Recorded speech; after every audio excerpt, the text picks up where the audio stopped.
keempat akan membahas mengenai analisis identifikasi dan penilaian risiko menggunakan JSA di sektor konstruksi pada proses pembuatan backcasting. Ayo kita simak lebih lanjut videonya.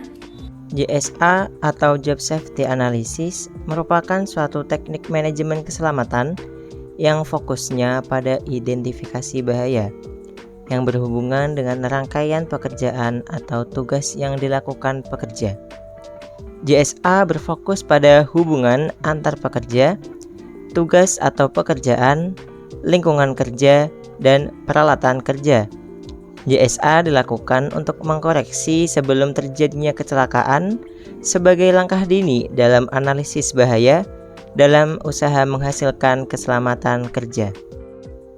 Pada pembangunan gedung tingkat tinggi, pada saat proses pengecoran pada struktur atas, agar pembangunan tetap berjalan dengan lancar, maka dibutuhkan suatu alat backcasting yang berfungsi sebagai pendukung selama pelaksanaan.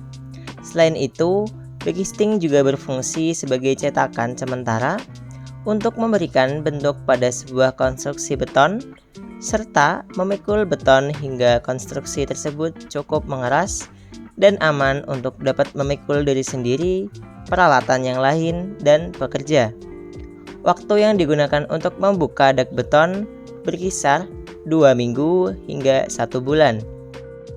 Kurangnya penerapan K3 dalam proses JSA dapat meningkatkan risiko pekerja untuk mengalami kecelakaan ataupun penyakit kerja lainnya. Penyakit akibat kerja atau yang disebut PAK yang memungkinkan muncul pada pekerja pembangunan tahap backcasting. 1. Pada tahap persiapan kerangka kayu dapat menimbulkan bahaya tertusuk kayu dan khususnya pada saat memaku dapat menyebabkan para pekerja tertusuk paku. Selain itu, pada proses pemotongan kayu dapat menyebabkan para pekerja terpapar zat kimia. Oleh karena itu, penting saat pekerja menggunakan APD berupa sarung tangan, sepatu, dan masker saat bekerja. 2. Pada tahap pembuatan kerangka besi dapat menimbulkan bahaya tertusuk kawat, tersandung kerangka besi, dan terjepit tang saat pembuatan kerangka besi. Oleh karena itu, pada tahap ini sangat penting bagi para pekerja menggunakan APD berupa sarung tangan yang tebal, sepatu, dan alat yang digunakan sudah layak pakai sesuai standar SNI.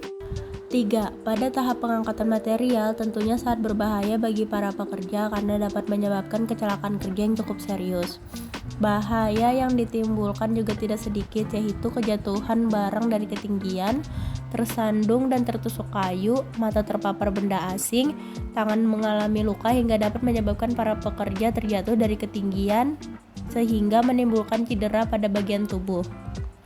Oleh karena itu, saat bekerja pada tahap penting, menggunakan APD seperti sarung tangan, kacamata safety, menggunakan pengaman dan alat bantu saat pengangkatan material, serta menggunakan pengangkatan mekanik seperti lift truck. 4. Pada tahap pemasangan bahaya yang dapat ditimbulkan seperti kulit tergores dan terluka, terjatuh, dan nyeri pada sistem muskuloskeletal.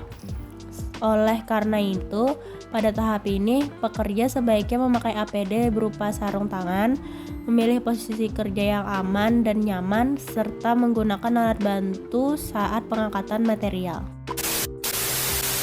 Catatan atau saran untuk industri tersebut. Yang pertama yaitu, pekerja perlu lebih diarahkan lagi untuk menggunakan APD atau alat pelindung diri seperti sarung tangan, helm pelindung, menggunakan masker, memakai sepatu, dan lain sebagainya. Yang kedua yaitu, pada proses pengangkutan material dari bawah ke atas, sebaiknya pekerja yang berada di posisi atas menggunakan pengaman agar tidak terjatuh dan menggunakan alat bantu agar proses pengangkutan material lebih aman dan mudah.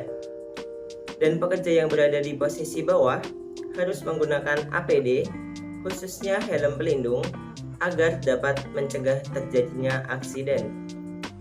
Yang ketiga yaitu, pekerja perlu diberitahukan kembali mengenai risiko bahaya yang dapat terjadi di tempat kerja agar pekerja lebih berhati-hati dan terdorong untuk menggunakan APD.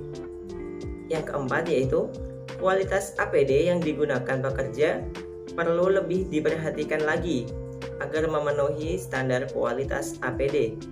Dan yang terakhir yaitu, pekerja juga perlu diawasi untuk memastikan kepatuhan dalam menggunakan APD.